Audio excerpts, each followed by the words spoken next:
of Fashola in Lagos, an interactive session on LTV, Lagos Television. Well, Mr. Fanrini, over to you now.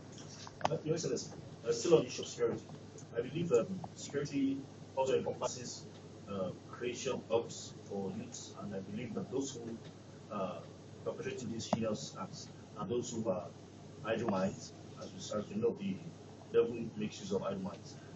Lagos State is a water encompassing state, or it is a water infiltration state. What is your government doing as regards creating jobs for idle youths, as regards things like fishing and well, things to do with water, like water purification and all that? Perhaps the place to start with is to share with you the very extensive migratory tendency that we are seeing. So the problem in other parts of the country is not just showing up for our land in terms of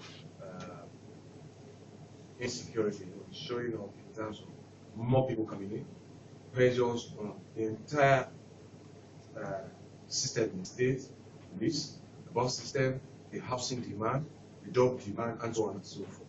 Now, I must be the first to admit that the success we have had in securing this state is not necessarily by the number of guns and whatever, but it's by the opportunities that we have created in the economy. And when Mr. Mosu referred to Lagos as a construction site, that really was where the security came from. We gave a choice to those who sought legitimate work. I use a model of a construction site in Nigeria where we were building houses, and it was a 1.2 hectare site.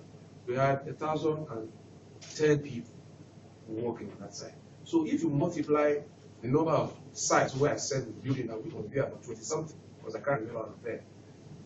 And they're not 1.2 hectares, some are 10 hectares like you. You can imagine if you simply multiply 1,010 by 10, you can imagine what is going on this side. Those who are laying bricks, selling sand, who are providing food, water, the construction company that even has the contracts, and its employees. So you're right. And this is why our economic thrust in the last, since 2012 when we had an economic summit, was designed to address the issue of underemployment and unemployment. And that was why we evolved the acronym PATH, from commitment to power, agriculture, transportation, and housing. I've explained to you what we're doing in housing. We discussed the opportunities in transportation, and it's not just buses. The rail program construction, the road project construction are part of this. The idea was that if we focus on these four sectors immensely, we will deepen the opportunities for enterprise, for jobs, and for prosperity. Because we've seen that oil and gas can only absorb that much. Banking can only absorb that much. Telecommunications seems at the moment to be saturated until new vistas go. So we've set up agri schemes, fish farm settlements in Ikorodu, a poultry settlement in Ikorodu, a rice mill in Ikorodu. I was at the Abia Badagry farm 3 days ago where we are developing 250 hectare site. What that would do is that in its success, our state, which has a smaller landmass, may become the industrial hub for agricultural support for the whole of the Southwest. I say that to mean the seedlings, the technology that we are developing there. For example, we're teaching farmers now how to cultivate their farms without weeding. Weeding takes time because we are introducing technology that uses the weed as part of the manure, reducing fertilizer use, reducing the cost of inputs and all of that. This is technology from a farm in Shogai called in the Republic of Benin. And we're acquiring large tracts of land across other states. We acquired a farm land in Osun, for example, and the plan is once we finish, young people who want to work will go there, we will produce our food, transport to Lagos. The agri-care in Epe, the agri-care scheme in Epe is there. We just approved funding support for the young graduates there. And it hasn't been disbursed to them because I got an email from them about 2 days ago saying that they haven't received their money. So we have agri settlements and cooperatives also.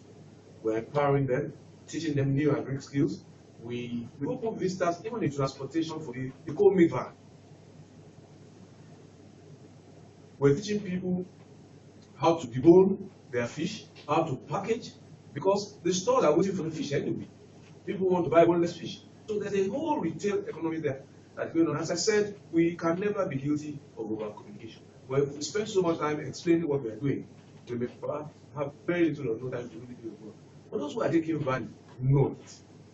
So are you making most of the water? I mean, what we're going to be blessed with in the future?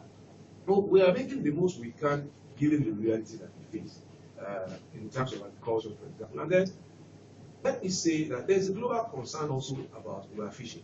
And that global concern cannot exclude our state. We are part of that one. So we're moving to new methods for creating fish supply using science, seedlings, and all of that. But we are also encouraging, if you drive on the third mainland bridge coming into Lagos and you look to your right, you will see outputs that look like wheat. They're actually farming nets, using the local method, supporting the local people. We provided those nets for them. And they're on both sides. So we're using everything that is available, science and nature. Yes, Tenancy. Let me take a little bit from what we're talking, what we've been saying. I'm interested in the funding for most of these things that are going. Lagos is not essentially the state that gets the highest allocation from the government. Yes, you might be strong on IGR, and I know that with time now we will say we'll be eating into that. I think some 2-3 billion monthly. So that you know that might eat because of some of us who live in Lagos are working. Who live in Lagos are working in Lagos. I know that. Then there's so much. If your IGR is the IGR might be big, but it might just not be enough. The other day we went to there was an issue about Lagos fund that the House National Assembly, some $600 million or something, we got into voicemail and all that. And then we have so much to do. The companies already, many of them are complaining of over taxation, and we are talking of tax, more tax. Even now, we are talking of amendments, tax, and all kind of thing. How will the money for most of what we want to do come? And are you not taxing us so much already? Quickly to the issue of merriment, as when I read it, I just chuckled to myself and laughed over it because it hasn't been brought to council, and I can't understand the idea of the merriment tax. I suspect that they have come from the discussion we were having, since some knowledge about the amount of money that people were making, people were spending on entertainment. But we have no contemplation of imposing such a tax, and we will not. Now, having said that, the idea, and I will keep repeating it, nobody, least of all our government, is overtaxing citizens. And I have asked those who complain about overtaxation, taxation, to bring the evidence. And I use this opportunity to say it again. And nobody has come forth with the evidence. We have government at the state, local, and federal level, each with its constitutional remit and responsibility. And therefore, that keeps in the principle of taxation and representation. If the local government must provide service, you must find the resources to do so, as you have fairly acknowledged. So it must levy taxes. So it depends on which government you are dealing with. And then we must separate administrative costs from taxation. For example, you talk about housing. If we are going to operate the funds for housing, for example, and you want to apply for a house, it becomes sensible that you will pay the cost of obtaining the form if you put a cost to it. Anybody who doesn't want to buy the form, who doesn't want to own a house, talk for that, about that levy. But I think the problem lies in the administration of taxes. All I need to say is that we are not raising taxes in terms of levying new taxes. We are trying to collect what is due us. We estimate that there are 8 million people in Lagos who are taxable, who are employed, who should be paying taxes. Our numbers show that only about 3 million are paying. So there are 5 million people there who sponge on the Commonwealth and are not contributing to it. And those are the people who are saying, come and pay your share so that we can work together, everybody paying his way as we go. So we haven't levied any new tax since I became governor. We have not. All we have been doing is to collect what has been due. And we will continue to collect because the evidence of what we do with it is out there for everybody to see. And as I've said to people, because negotiators have decided to pay taxes, they have taken their own destiny in their hands. And by taking their destiny in their hands, they're seeing their lives change, as you have fairly acknowledged here. We'll have to take a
Live streaming. Government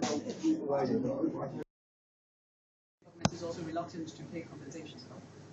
No, we have a compensation for every property that we acquire in the normal process. Now, there are also people. If we look at the Badagry Expressway, for example, there were a lot of properties that were constructed there without the color of right.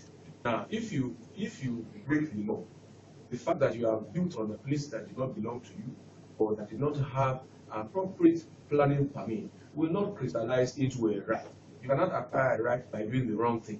Our laws protect rights, not illegality. So everybody who showed us a starting document, everybody who showed us a planning permit has either been paid or his payment is being processed.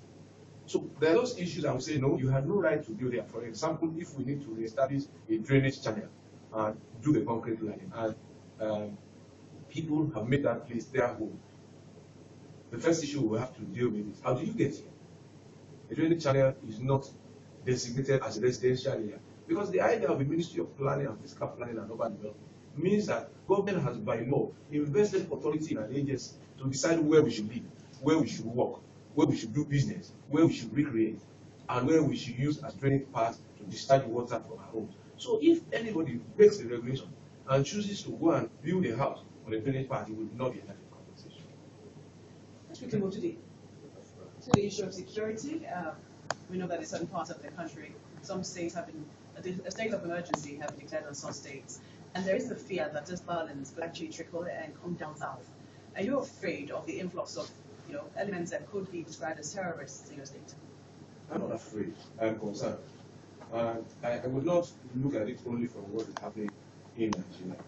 We are all witnesses to what happened in Boston recently, witnesses to what happened in the UK recently, France, and almost the entire planet is in upheaval.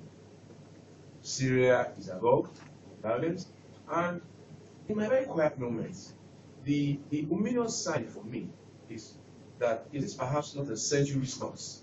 This is 2013, and I remember that the whole world was embroiled in the First World War in 1913. And so for me, the kind of inspiration I brought from that, there were some great men and women around in 1913 who did everything to secure this planet, and that's why you and I are here. And this is the time for all of us again to dig deep, as those who are entrusted with leadership today, to secure this planet, and by extension, I'll secure my state and secure Nigeria, so that we can hand over to the next generation, and they can look back and say, who were the great men and women who lived in 2013, who made this place worthy of living. So that's the sense in which I see. So a threat to security, a threat of security in any part of the world, especially in a now fully globalized world, where information is at your fingertip the second it happens, means that our assessment, our knowledge and skills must be sharpened. The kind of security architecture we're going to develop must be different from what we inherited 100 years ago.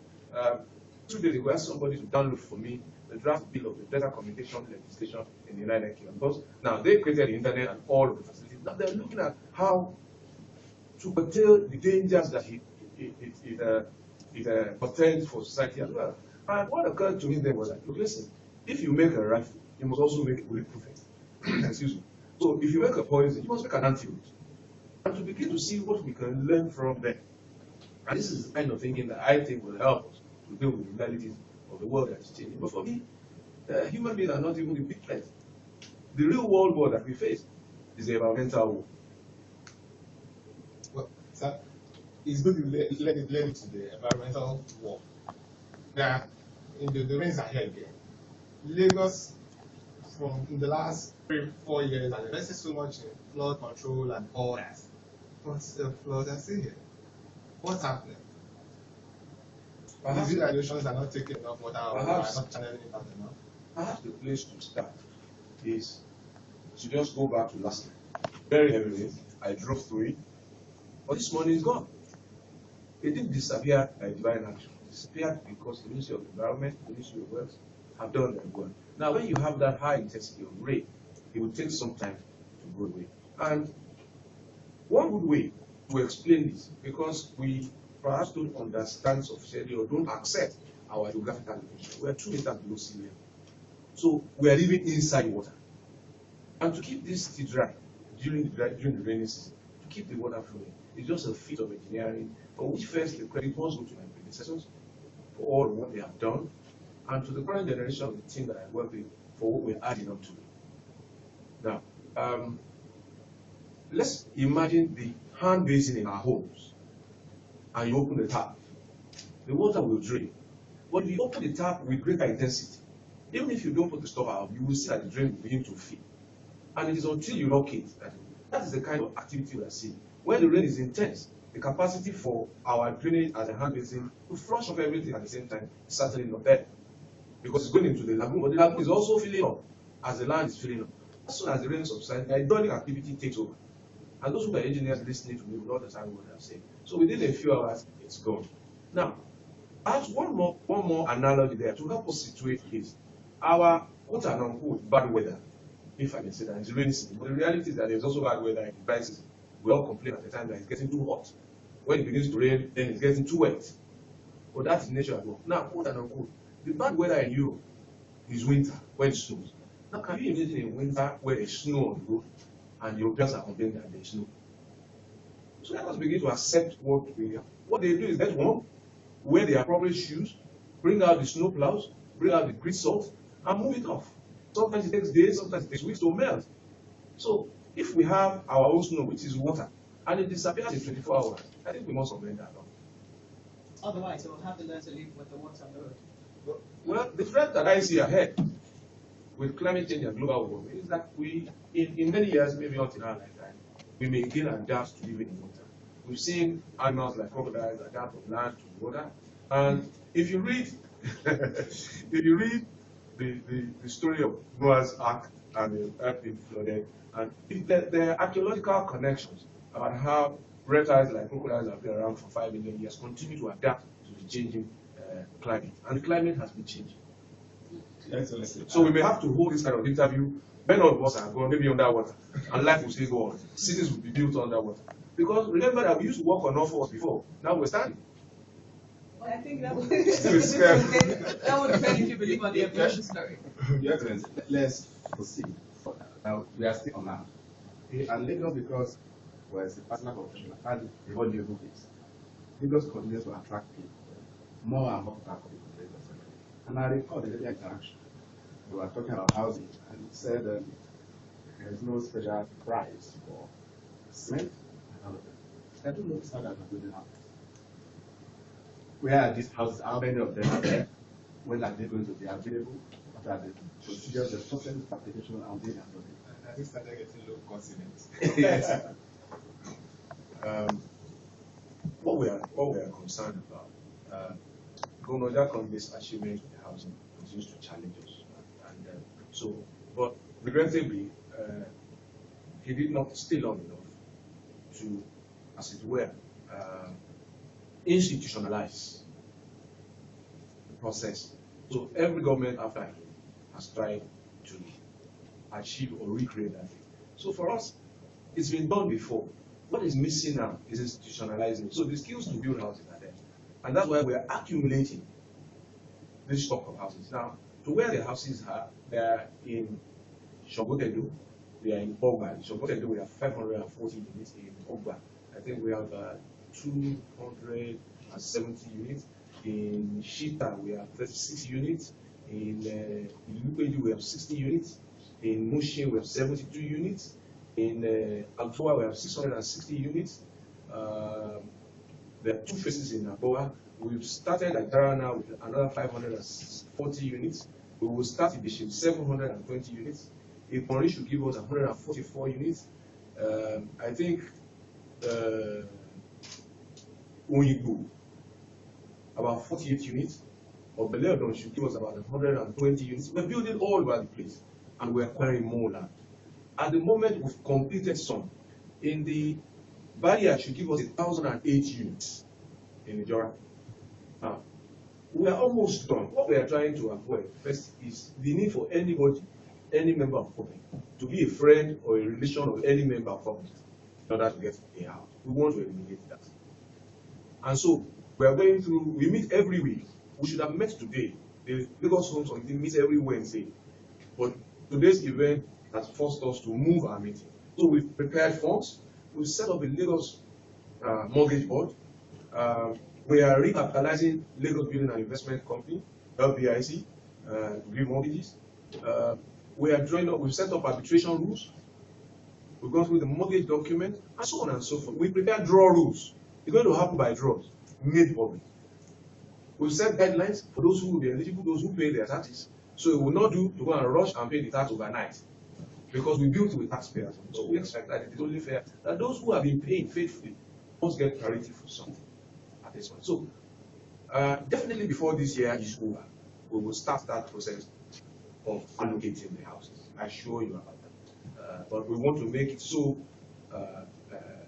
reliable and institutionalized that no government after us has to start from where we started again. They should be able to continue from where we started. Affordability. Well, the sense of affordability is that we, as I said, you were right, partially right. There is no low-cost cement sold to government. There is no low-cost iron rod. We borrow at the same interest rate where we have to. We pay our contractors, charge us the import duties and all of the cost attendant of bringing in the raw materials to build the houses. So affordability is that we will not ask you to pay cash once and for all. So you will pay over a minimum of 10 years. If you deposit 30% as your equity of the value of the house that you choose. Now, what we're doing also is that we are dealing with taxpayers' money here. So we can't build at 10 naira today, taxpayers' money, and sell to Mr. Fayeme, for example, at 7 naira. We have lost taxpayers' money, especially in an economy where the value of our money is diminishing every day. Because that process must be self-replacing.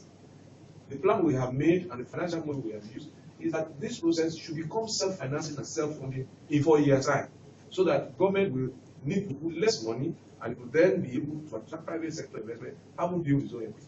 So once you pay 30% of the type of house that you choose or you win, after you have been counseled before the draws, then we expect you to pay money. We don't expect you also to spend all your income on housing. So we don't expect you to pay more than 33% of your monthly income. So your income must match what you do. The reality is that in the most prosperous society, not everybody can afford it. But we want to start first from those who we think are in working class, traders who earn income, and generally people who have a monthly or periodic income who desire to have a home should be able to get into the system. Your Excellency, I'm sure that most people will be interested in how they can actually get to own a home. But at this point, we'll have to take a break now, and we'll be back in a moment.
Of Fashola in Lagos, an interactive session on LTV, Lagos Television. Well, Mr. Fanri, over to you now. Your Excellency, still on the issue of security. I believe security also encompasses creation of jobs for youths, and I believe that those who perpetrate these heinous acts and those who are idle minds, as we know, the devil makes use of idle minds. Lagos State is a water encompassing state, or it is a water infiltration state. What is your government doing as regards creating jobs for idle youths, as regards things like fishing and well, things to do with water, like water purification and all that? Perhaps the place to start with is to share with you the very extensive migratory tendency that we are seeing. So the problem in other parts of the country is not just showing up for our land in terms of insecurity, it's showing up in terms of more people coming in, pressures on the entire system in the state, police, the bus system, the housing demand, the job demand, and so on and so forth. Now, I must be the first to admit that the success we have had in securing this state is not necessarily by the number of guns and whatever, but it's by the opportunities that we have created in the economy. And when Mr. Mosu referred to Lagos as a construction site, that really was where the security came from. We gave a choice to those who sought legitimate work.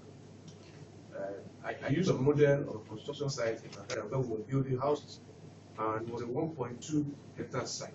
We had 1,010 people working on that site. So if you multiply the number of sites where I said we're building, and we will be about 20 something, because I can't remember out of there.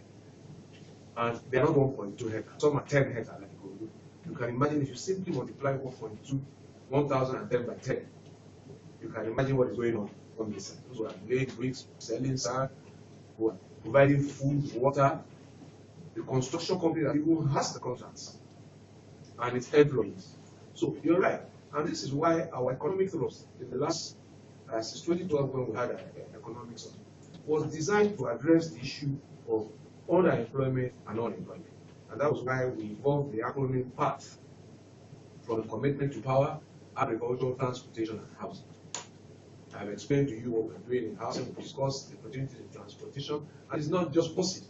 The rail program construction, the road project construction are part of this. The idea was that if we focus on these four sectors immensely, we will deepen the opportunities for enterprise, for jobs, and for prosperity. Because we've seen that oil and gas can only absorb that much. Banking can only absorb that much. Telecommunications seems at the moment to be saturated until new visitors go. So we've set up agri schemes, fish farm settlements in Ikorodu, a poultry settlement in Ikorodu, a rice mill in Ikorodu. I was at the Abia Badagry farm 3 days ago where we are developing a 250 hectare site. What that would do is that in its success, our state, which has a smaller landmass, may become the industrial hub for agricultural support for the whole of the Southwest. I say that to mean the seedlings, the technology that we are developing there. For example, we're teaching farmers now how to cultivate their farms without weeding. Weeding takes time because we are introducing technology that uses the weed as part of the manure, reducing fertilizer use, reducing the cost of inputs and all of that. This is technology from a farm in Shogai called in the Republic of Benin. And we're acquiring large tracts of land across other states. We acquired a farmland in Osun, for example, and the plan is once we finish, young people who want to work will go there, we will produce our food, transport to Lagos. The agri-care in Epe, the agri-care scheme in Epe is there. We just approved funding support for the young graduates there. It hasn't been discussed with them because I got an email from them about 2 days ago saying that they haven't received their money. So we have agri settlements and cooperatives also. We're empowering them, teaching them new agri skills. We open visitors even in transportation for the co-make van. We're teaching people how to debone their fish, how to package, because the stores are waiting for the fish anyway. People want to buy boneless fish. So there's a whole retail economy there that's going on. As I said, we can never be guilty of over communication. But if we spend so much time explaining what we are doing, we may have very little or no time to really do the work. But those who are taking value know it. So are you making most of the water? I mean, the water we're going to be blessed with in the future? No, we are making the most we can given the reality that we face in terms of agriculture, for example. And then let me say that there's a global concern also about overfishing. And that global concern cannot exclude our state. We are part of that one. So we're moving to new methods for creating fish supply using science, seedlings, and all of that. But we are also encouraging, if you drive on the third mainland bridge coming into Lagos and you look to your right, you will see outdoors that look like we. They're actually farming nets, using the local method, supporting the local people. We provided those nets for them. And they're on both sides. So we're using everything that is available, science and nature. Yes, let's see. Let me take a little bit from what we're talking, what we've been saying. I'm interested in the funding for most of these things that are going on. Lagos is not essentially the state that gets the highest allocation from the government. Yes, you might be strong on IGR, and I know that with time now we will say we'll be eating into that IGR, I think some 2-3 billion monthly. So that you know that might eat because of some of us who live in Lagos are working, who live in Lagos are working in Lagos. I know that. Then there's so much. If your IGR is the IGR might be big, but it might just not be enough. The other day we went to there was an issue about Lagos fund that the House National Assembly, some $600 million or something, we got into voicemail and all that. And then we have so much to do. The companies already, many of them are complaining of over taxation, and we are talking of tax, more tax. Even now, we are talking of amendments, tax, and all kind of thing. How will the money for most of what we want to do come? And are you not taxing us so much already? Quickly to the issue of merriment, as when I read it, I just chuckled to myself and laughed over it because it hasn't been brought to council, and I can't understand the idea of the merriment tax. I suspect that it may have come from the discussion we were having, since some know that about the amount of money that people were making, people were spending on entertainment. But we have no contemplation of imposing such a tax, and we will not. Now, having said that, the idea, and I will keep repeating it, nobody, least of all our government, is overtaxing citizens. And I have asked those who complain about overtaxation, taxation, to bring the evidence. And I use this opportunity to say it again. And nobody has come forth with the evidence. We have government at the state, local, and federal level, each with its constitutional remit and responsibility. And therefore, that keeps in the principle of taxation and representation. If the local government must provide service, you must find resources to do so, as you have fairly acknowledged. So it must levy taxes. So it depends on which government you are dealing with. And then we must separate administrative costs from taxation. For example, you talk about housing. If we are going to operate the funds for housing, for example, and you want to apply for a house, it becomes sensible that you will pay the cost of obtaining the form if you put a cost to it. Anybody who doesn't want to buy the form, who doesn't want to own a house, we talk about that levy. But I think the problem lies in the administration of taxes. All I need to say is that we are not raising taxes in terms of levying new taxes. We are trying to collect what is due us. We estimate that there are 8 million people in Lagos who are taxable, who are employed, who should be paying taxes. Our numbers show that only about 3 million are paid. So there are 5 million people there who sponge on the Commonwealth and are not contributing to it. And those are the people who are saying, go and pay your share so that we can work together, everybody paying his way as we go. So we haven't levied any new tax since I became governor. We have not. All we have been doing is to collect what has been due.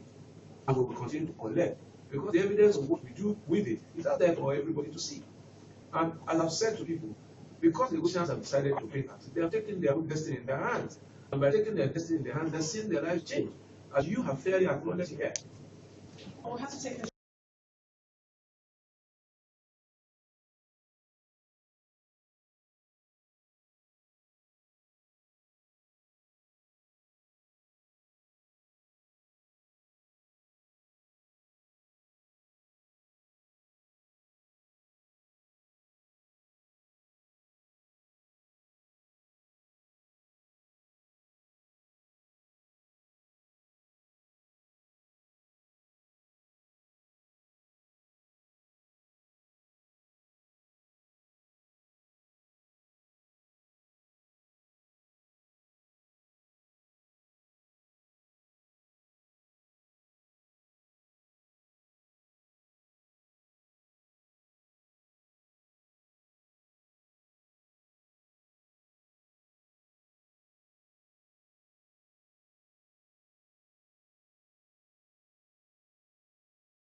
on and bias way.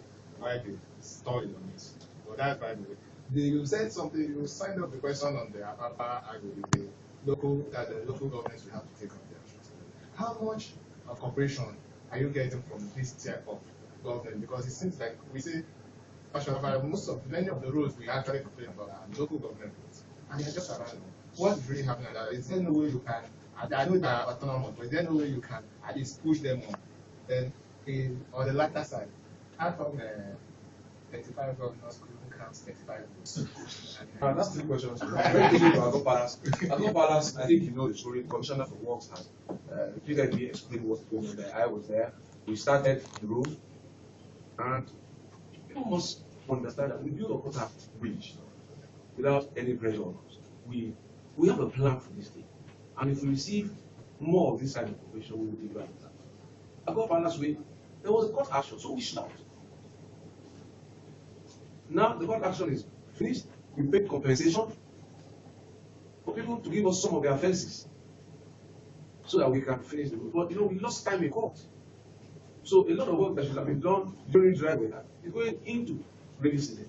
Now there's no legislation against building the rainy season. It's just not the optimal way and the optimal time to build. There are many construction losses. And there are certain things that you can't do during rainy season. You can't mix bitumen and expect it to set properly. So it's like mist. Now, the other question was the local governments. I think that we should pay more attention to the responsibility that local governments have, and then match it with the resources that they get before we ask for their heads. In Lagos, we have about 10,000 roads. The state government has about 3,000 of those roads. 117 belong to the federal government, the big highways. The remaining roads, about 6,000, belong to the local government. How much do they get? 774 of them share 20% of the national revenues. Early learning, primary school is their responsibility. Sanitation is their responsibility. Primary health is their responsibility. We want to eradicate polio. We want pregnant mothers to give birth safely. We don't want babies to die. We want immunization. We give the level of government that has the responsibility the least resources. What magic do we expect from them? Your Excellency, I think we should be fair. Just before, because we're already running out of time, we said that this was going to be an interactive program involving people from the outside as well. I mean, people who are watching, our viewers out there. And we have a couple of tweets here. Some people want to know what your administration is doing about enforcing tenancy laws. Now, the question has come to me repeatedly, and I've answered it on occasion. There is a scarcity of accommodation in Lagos. What we sought to do with the tenancy law was to even the bargaining power of the tenants. Because what we saw, I have practiced on the entire spectrum of the landlord and tenant relationship. First, as solicitor for the landlord, solicitor for the tenant. As a landlord myself who couldn't remove my tenant, who stayed in my house free for 2 years, and now as a governor, as a regulator. So I've seen the broad spectrum. And what we sought to do was, we found that agents, for example, lawyers were charging 10%, 15% commission. Even lawyers that you did not employ, because there was an uneven bargaining power. You're so desperate for the house, the landlord's lawyer that you have never seen in your life. The landlord says, after paying me rent, you have to pay my agent, you have to pay my. But forgetting that the landlord, the tenant himself, may have hired an agent. And if he chooses to look for a house by himself, why should he incur the cost of the landlord agent? Those are some of the things we have to say. Every party must bear his cost. It is not fair. And we also saw that people were not building houses because it was also difficult to get a tenant out of the house. Once he came in and paid 3 years rent, you will spend another 5 years to get him out. So it was a disincentive for investment in housing.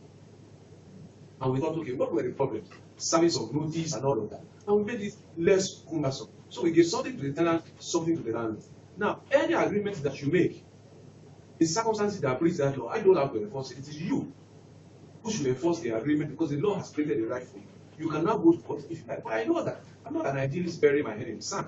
I know that where there is excess demand to supply, tenants don't have a bargaining power. So they sign off their rights. But if you do so, the enforcement is that if the landlord comes to court to say, I now want to evict this tenant, the court will say, no, you have signed an illegal contract. We won't help you enforce. That is why I say the law is self-enforcing. Well, communication, sir. JTAT wants to know if you can give a new phone number as there is no response from the old lines as before. Well, I don't have another number. That's the number I've used since I was chief of staff. The traffic on the number just increases. I sleep shorter hours, and there must be a time where I shut it down. I'm in the studio, for example, now. I can't put on a phone. if I'm holding meetings, and I think that we must understand, we go out, we're in churches, we're in conferences, our phones are ringing. I'm sorry, I'm not caught from that kind of cloth. I think that phones, we own phones, so we should control phones, and they shouldn't dominate our life. We go to pray, and people can't even switch off their phone. We creator who made them, and they made phones. So I keep trying, send a text message, use the email, and the numbers we can reply to. If there was 25 hours in a day, I would ask for it, but I can't have it. And I must sleep a little to refresh myself. Well, just quickly, we're already out of time. We would also like to know how you intend to celebrate your 50th birthday. We've been told that you're going to be 50 on the 28th of June.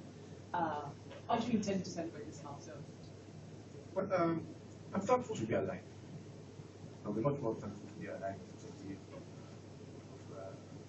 June. But beyond that, is what beyond being thankful for life, what really is one of the questions I've asked some of my friends, what are we celebrating on a birthday? We are carrying a burden from our parents. None of us was conscious of what was happening on the day we were born. So who was really celebrating? Whose joy was it? Not mine, but my parents. I would celebrate maybe a wedding anniversary, graduation anniversary, because those were the days I was conscious, I was making conscious decisions. But to be told, how have I celebrated my family? It has always been a private moment for me and my family, my children, my siblings. I'm very close with them. That's how I intend to be. I was pushed into celebrating a 40th birthday. I had fun, but it came with a lot of pain because the birthday went on into the very next day. In the event, I took ill because I spent the whole day. There was no time for me. This time is me time. So if it's my birthday, I want to spend the alone in peace with my family, with my friends. And I want to use this opportunity. I know that there's a groundswell of goodwill out there. If I'm not mistaken, I will appeal that allow me this one day to do it my own way. For those who are planning advance, please, 300,000 or how much it estimates to take out the birthday and use it for another purpose. Cook food to the police station. Give people who need it in your community. And make this happen. Just give me this one day. Let me just do it my way. Very peaceful and small. You know, there are two people here. There's the governor of Lagos and there's Fashola. So the governor has no birthday because it's an office. And I can't fund that kind of birthday unless I use taxpayers' money. So let me do it the one that my small money can, my family in peace. But that's the way it seems to me. I have to discuss this with my wife. I'm just reacting how many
and a civil rights activist. I'm going to start from my very far right. With me here is Mr. Mohammed Arimi, a lawyer and a civil rights activist. You're welcome to the program. Here also is Mr. Gbenga Adebayo. He's the General Manager, Editor-in-Chief of Vanguard Newspapers and immediate past President, the Nigerian Guild of Editors. Good morning. And of course, by my immediate right is Mr. Steve Wonsu, the editor of the Sun newspapers and a columnist. Good morning, Lagosians. Good morning, yourselves. Good morning. And I'm sure you've already heard all of them saying hello to His Excellency, the Governor of Lagos State, Fashola. You're welcome to the program this morning, sir. Thank you. Well, one of the popular definitions of democracy is that it's a government of the people, by the people, and for the people. So we'll start with a question on accountability. How would you describe access of citizens to your government and the administration in general? I think that we have sought to make government as open as possible, using many platforms to provide access. I think Lagosians will recall, and they must be very familiar with our 100-day accounting process. And from the very first 100 days, when we were under a lot of pressure to explain what we were doing, I committed then as governor that this would not be a one-off show, and that we will use that event to do more and make ourselves accountable, accessible, and responsible to citizens. And we have, I must say very badly, never failed to do so every 100 days. And I think the next one comes up on the 6th of June, which is 2,200 days, I think. So, and then there is the Freedom of Information Bill, which is currently pending in the Lagos House of Assembly. But before all of that, we have used the social media also. All of what we do as a government is on the Lagos State website, from procurement to legislation. Some of the innovations that I started was to ensure that although I assent to laws in my office, I made it a public event, making sure that every time there was a bill that had been passed, I did my assent. I did it publicly with members of the House of Assembly, heads of ministries of agencies, sitting down with me, explaining to people the purpose and intent of the law. And you will also see that our House of Assembly has made it a duty that every piece of legislation that is passed, they are not bound by law to do so, but they ensure that every piece of legislation that is passed is subject to a public hearing when members of the public. Now, I think what is important, therefore, is for members of the public to understand how the process works and begin to interact with it more. We hold town hall meetings and so many others. Of course, as I've said, we would never be guilty of our communication. So there's always room for us to improve on providing access to citizens. But you'll say that, because the town hall meetings that you've described sometimes are limited in the sense that they can only take a couple of questions, within a certain period of hours. How would you say that people are able to lay their complaints and, get messages across and make sure that they're actually being heard by the people that matter? There are platforms for laying complaints. I and every member of our government have published our telephone numbers, our electronic mail addresses. I respond to text messages till as late as 3 a.m. And I think the general public have a fair sense of that, and so do all my colleagues in the state executive branch. I also understand that sometimes the telephone, the SMS, and telephone calls, and the electronic mail service may be somewhat impersonal, given the connection that our people want with government. So the town hall meetings, as limited as they may be, and there is a point to make there, show some personal interaction. And that is why, for example, today, instead of just reading our address, we have decided to come here, listen to you, listen to the negotiations, who hopefully may call you. And so this is the idea behind all of this. The continuing understanding that we need to stay grounded and connected with citizens and be in contact with them so that they can get a sense and feel that we are truly responsive to them. Oh, wonderful.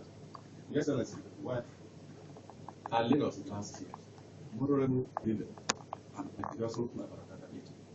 Then put on the other side, the opposition is in play, and we call the Lagos PDP chairman, Shelley, inviting EFCC to come out and do administration. Well, I think that the opposition continue to do their job. The important thing for me is that they put a spring in my feet and they help me to want to do more. So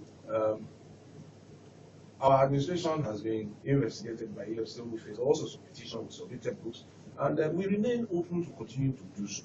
But one of the things that I want to say here is that the EFCC must remain focused on its core mandate, which is to ensure that it stands as a vanguard against corruption, not as an ally for witch hunting and distractions. And for example, I have had us to ask the EFCC that, look, if you have an office in Lagos, why do you ask us to bring documents to Abuja with all the attendant? Because we we are government agencies, and we must also be mindful of costs, citizens' money, taxpayers' money, in the way, what is the most efficient way to get these documents to you? Is by bringing them to Abuja or by dispatching them, handing them to you in your office in Lagos. So these are some of the issues, and I understand very clearly, because of my training, that every process of high office and responsibility must be subject to an accounting process. And I remain continuously ready to account for everything that we have done. For almost 6 years now, we said that Lagos has literally become a huge construction site. But my fear is, 6 years after, a large part of Lagos still remains a huge construction site. I get the impression that certain jobs are almost abandoned, or the pace has slowed, or is there some kind of fatigue? Is it on your part, on part of front, or what is it? But there's so much appears to be at a standstill, as it were, from my perspective. But I think it's perhaps first because we do so much. So there is now a sense of connection where in every local government, right, virtually every small community in between the rural, the urban, and all that. There's also the reality that there's a capacity issue. And that is why you would have seen me going out over the last few months to inspect progress of work. Now, those projects that we have gone to are the ones that are having problems. The ones that are going on fine, I have to be there. And we are seeing the reality of the importance of proper project planning, project management, and project execution. So there are also community issues. There are also financing issues. Somewhere in the middle of the project, microeconomic policies are issued, costs run out of sync, and you have to come back. So, and once you lose 4 months, once you lose 6 months, and then there's citizens involvement too. Citizens know their rights, and sometimes they feel that, okay, we want the road. Why should government ask us to give up part of our property? The reality is that if you don't give us the right of way, we can't construct a road. Citizens also go to court. Now, we become duty bound when that happens to hold on until the judiciary, the third arm of government, arbitrates and decides which way to go between us and the citizens. Now, the 4 months or 2 months or 1 month that we may have lost is lost forever. So we have to find that 4 months afresh. Sometimes it means working day and night. Sometimes it means putting more men and resources to the project. So, but by monitoring, and we do a lot of monitoring, evaluation, and all of that, we're making progress. Many of our projects, and that's why the core of this year's budget really is to finish as many ongoing projects as possible.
an interactive session.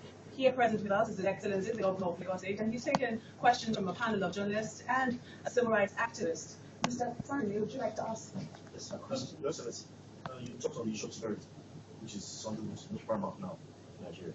It's Boko Haram, Scourge, and a few other new terrorist groups springing up. My problem, or my question, is directed towards the issue of transportation.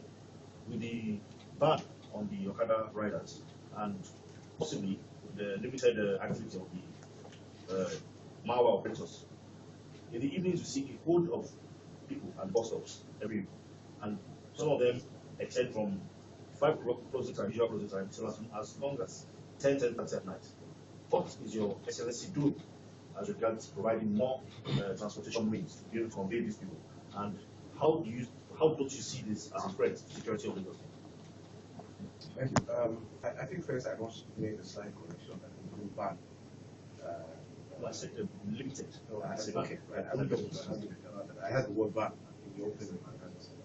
We restricted some major highways, and part of the justification for the restriction was that on the major highways, anyway, there was a complement of choices for negotiations. The downfall buses, the BRT buses, the black buses, and the taxis on the highway.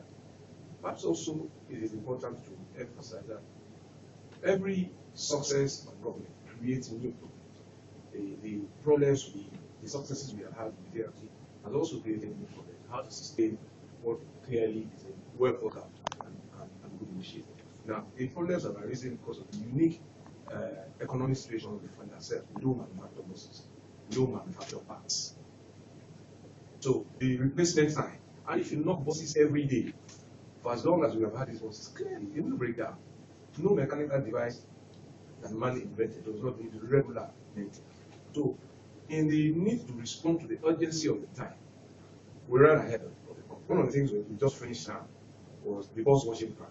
If we had spent so much time trying to put the bus washing plan, actually, negotiators would have said, look, give us the buses first before worrying about how to wash it. There was a desperate need for bus service. Now, while that is there, as I said, the microeconomic policies are changing. Now, the bus operators invested at a particular cost of the naira to the dollar. They invested at a particular interest rate. All of those dynamics have changed. Now, we are sitting down there, they are saying that, look, you won't allow us to increase prices. We can't go and buy buses at this cost. It's not going to work. Now, I don't control those microeconomic variables. These are some of the problems that we're trying to overcome. And we are trying to see whether we can get our development partners to give us longer-term, low-interest funding in order to assist these unions to buy buses at lower interest rate. That's one. For me also, I think that the probability that if we could have the motorcyclists back on that highway, and a very high and empirically proven probability that there's likely to be crime perpetrated by him. We saw the attack in the north of Yemen, it was on a motorcycle. We saw a Pakistani prosecutor murdered recently. He was trained on a motorcycle and shot in his car. Now, the biggest job, the most difficult job that I have to do is to keep the 21 million people that protect my care alive. Now, it's a tough choice. Inconveniencing them on one hand, in the way that you have put it, assuming that that was the reality, that they get home a little later, as against not getting home at all. Every time I have to choose between convenience and life, I choose life. Every time I have to choose between money and life, I choose life. Now, it would not be a perfect situation. But more specifically, there are problems now with the expansion of the BRT system. And that's why you will see we're building from Mile 12 into Orodu town. It is to make the process go into inner cities like Orodu. The Badagry corridor also has a BRT track in it. We're in Alimosho now.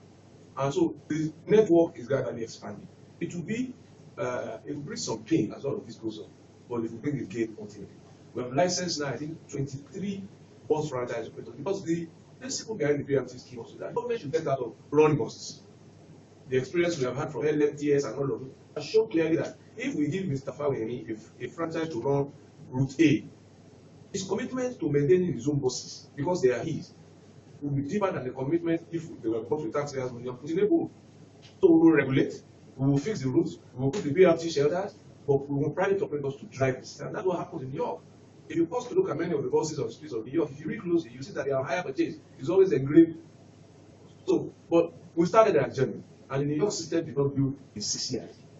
It had a challenge. It's not the municipal transport system, it didn't build in 6 years. So our journey has started. We've seen some of the mistakes. We have shared with you costing, routing, and so on. We're even redesigning the bus shelters because we've seen some pitfalls in the cost of annual maintenance of them. So we're looking to more basic shelters that are easier to sustain and manage, and so on and so forth. So, but let me tell you that we're expecting the 23 odd companies. We approved that I think about 2 months ago at council to begin to bring their buses in. There's also the problem of finding land now for their depot because we won't have operators park on our beaches. So we are going back to basic business models. The bus system, bus business, you see the downfalls and all of them. Once they do the early morning shuttle, there's nowhere to park, so they are on our bridges. So it's a whole remake of how we do business, how we live, how we design the transport system. And we just hired a fleet manager from Europe because busing is not just about putting buses on the street. There's a set skill here that people are trained in schools of transport, which is the skill we're imparting now in State University School of Transport and fleet management, fleet development, fleet maintenance, and all of that. Our program things that people are trained to do. So don't just have people drive buses and expect also the bus driver to be the manager of his own bus. It won't work. But that was how we started. And we've seen these things were active. And I'm sure that in the shortest possible time, the buses will come. We will see more reliability within the limit of the operational environment that we have control of. We don't have control of the operational environment of importing buses and all of those, but we will operate as best we can in that environment. Well, related to that question was also the question of security. And one of the things that the government has always fought for is state police. You've always spoke loudly on that. Are we making progress in that direction, or what exactly is happening if we're not? I think that regrettably, we seem to be moving from one small problem to a bigger problem. Suddenly, the attention of the National Assembly is now intensely focused on emergency issues.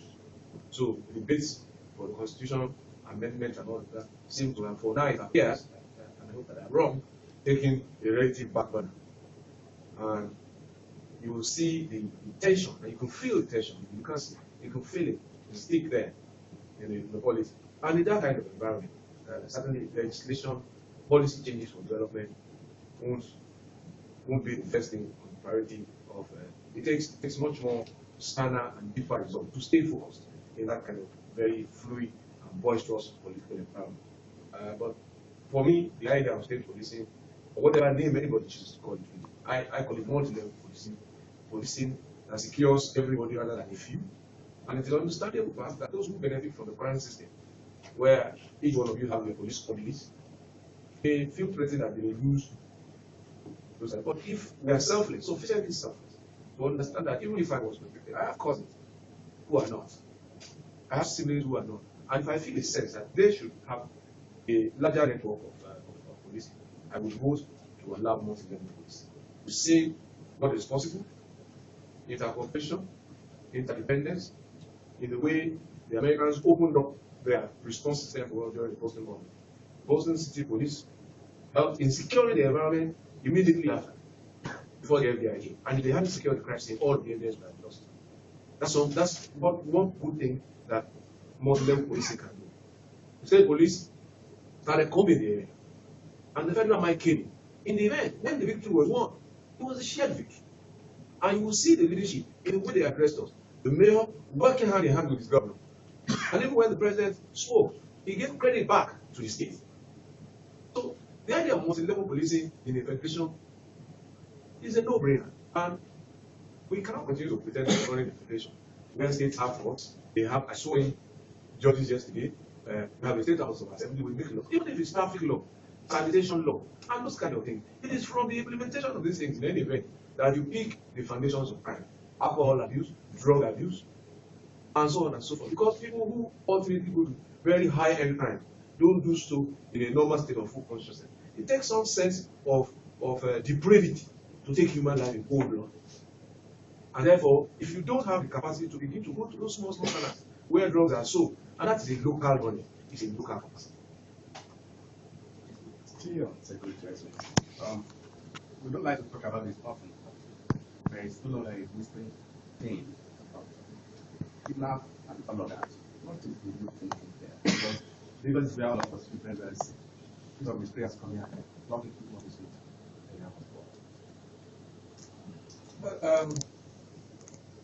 I have repeatedly said that crime is a business, very unfortunate business. It's the responsibility of government to put it out of commission. And that is why we invest our time and our resources and our knowledge and our skills in ensuring that criminals don't prosper. The biggest problem we were dealing with before was armed robbery. And you will see that there was a time when, in this state, every day banks were robbed. We got to a time when, for 2 years, there was no attempt on a bank. We moved on to a time when there have been attempts on banks, but none of them was successful. So the discussion in its complexities continues to change. Because we have gotten much more sophistication in terms of capacity to respond, we've motivated security agencies through the trust fund and letting people to get involved. We've invested in cameras as limitedly as they may for now operate, because cameras also need capacity to drive the internet bandwidth connectivity to carry the images and the graphics. So, but of course, the criminals are not giving up. They are also investing. As I said in a discussion recently, when the hunter learns to shoot without missing, the bird must learn to fly without perching. So, well, we're winning the war. If you look at the crime stats, and I monitor this regularly, those are the things that I can update with reported cases. The crime data for first quarter this year is lower than crime data for last quarter last year. It was about 264 crime incidents in the last quarter of last year and 212 in the first quarter of this year. But I acknowledge that there is fear out there. And the reason is that we now have a different set of criminally minded people to deal with, people who want to attack our children. And that was the theme of my Children's Day message to the kids, because I like to protect every one of them, but I can't be in every home. And it's to ask those children, stay safe, don't take things from people you don't know, don't let strangers come and pick you from school, don't use drugs, don't join cults, join the body. So it's a continuing engagement from top to bottom. Now, what we're seeing is that as our security agents get more successful, all of the robberies that we couldn't prevent last year, which happened here, we've rounded up all of the people who perpetrated them. From those who attacked the airport, to those who attacked a community in Lekki, to those who drove through a state sometimes in September shooting very violently on a particular Sunday, we rounded up the entire group. So I think they are now sitting down and saying, what next? What is the result in terms of crime? It's money. So, and they're now saying, well, if they are catching us, maybe we should stop stealing cars. Let's steal the owner. So again, we are raising up the bar and tracking and pursuing, and we are succeeding. Well, at this point, we'll have to take another break. But just before we go, let me let you know that this is not just about the journalists and the panelists you see here. It's also about you. It's an interactive session. You can follow us on Twitter at Lagos Television or on Facebook at facebook.com/Lagos Television. But we'll take a break and we'll be right back.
State, given an account of 6 years in his position. Mr. Adebayo. Thank you very much. Your Excellency, this is a recurrent selfish question. Watching this clip, the beautiful photograph entering the Lord, also very well done. When is Papa should benefit from your initiative? And I ask this question because I know now they are constructing the road. There's no BRT there, there's no green. And now about 5 years. The problem with Papa at the moment is that it is served largely by federal rules. So we have very limited control. In the instances where we are in today, it has been to protect the bridges, the assets where people have turned into markets, selling petroleum products, many incidents of fires that you have reported. And I've been there, I was there, I think, about a month and a half ago, just to see and to monitor the progress that has been made so far. And I think you'll be fair to admitting that some progress has been made. But we need complementary effort from federal agencies. For example, we need to have the ports open up so that tankers and trucks do not park on the road. I hear from the reports from my team that the concessionaire, for reasons best known to them, have made the parking area ordinarily available in the port tankers over the years that we have known now unavailable. So they park on the highways. So it's affecting our own developmental work. Contracts we have with construction company to rebuild and upgrade most of the roads in Papa. We stopped for about 2-3 years because we saw that no sooner did we build the road, they became parking lots for tankers and said, no, this was for the residents. So we are now getting the contractor is back on site, but we are hoping that working with the federal government, we can put this to bed. And I think that's the most really that I can say. The Minister for Finance, if you recall, the team here, we have made representations to them. We have done cost analysis of what it will take to clean up that place. We spent some of our own money in doing the initial cleanups, running into a few hundreds of millions, and we haven't gotten the fund back. So, but that is not an area, as I said, all the activities that the industrial estate, the Papa, and all of that, the bridges, are the responsibility of the national government. But we cannot ignore the plight and the pain of citizens, and that is why we continuously innovate. And as I said, some progress have been made. We've cleaned out some areas.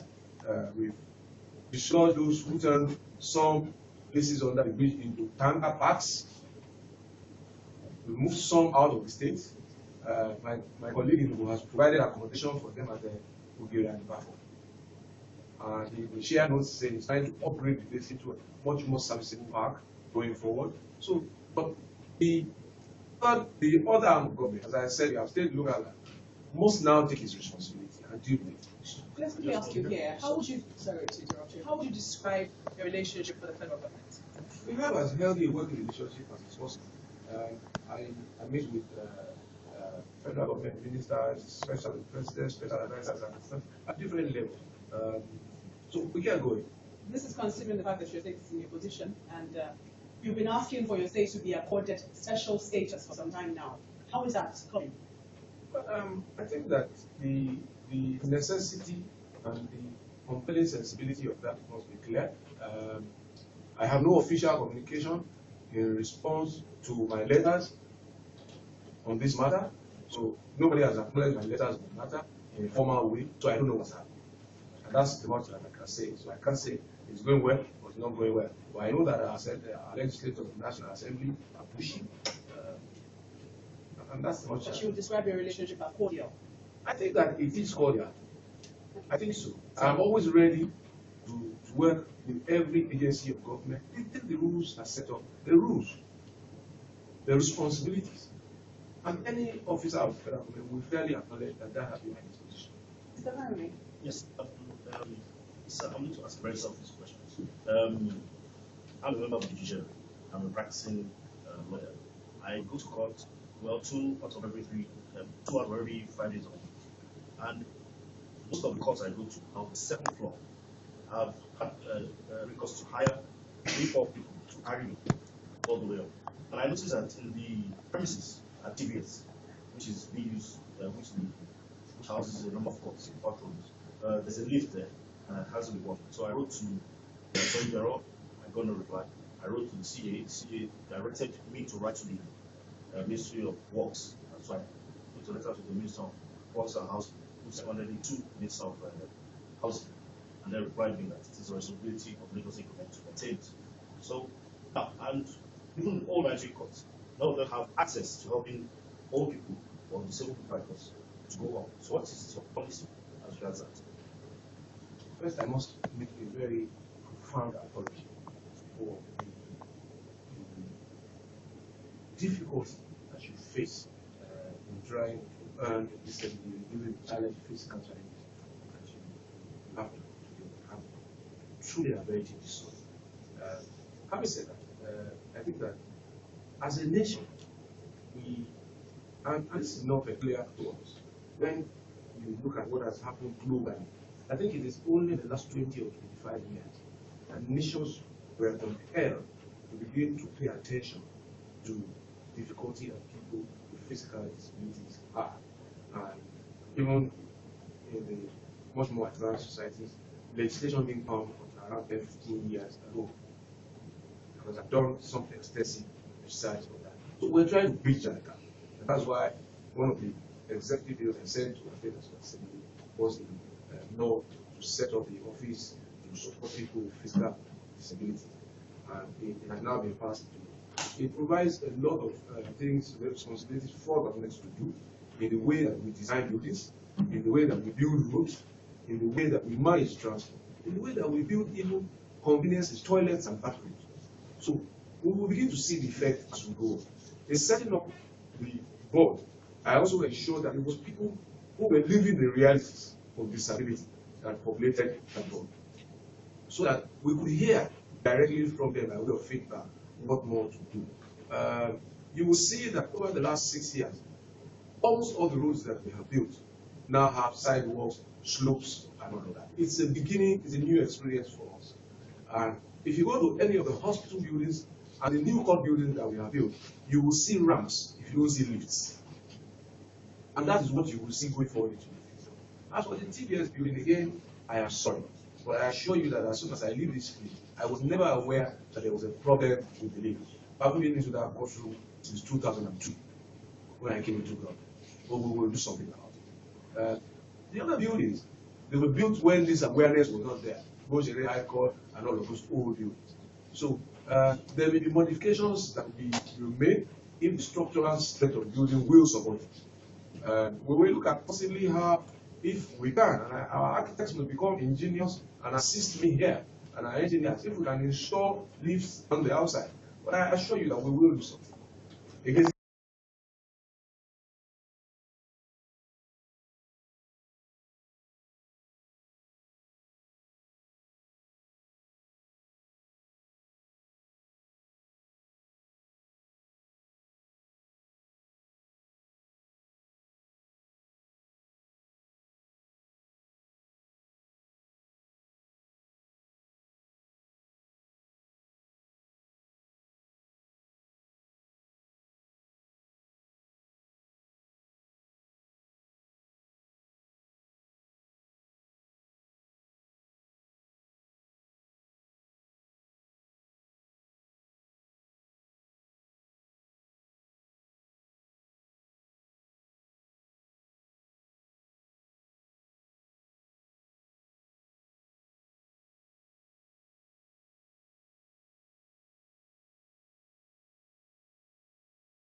5 votes. I didn't expect INEC to count 60 million votes. So I think that it's a joke that has gone too far.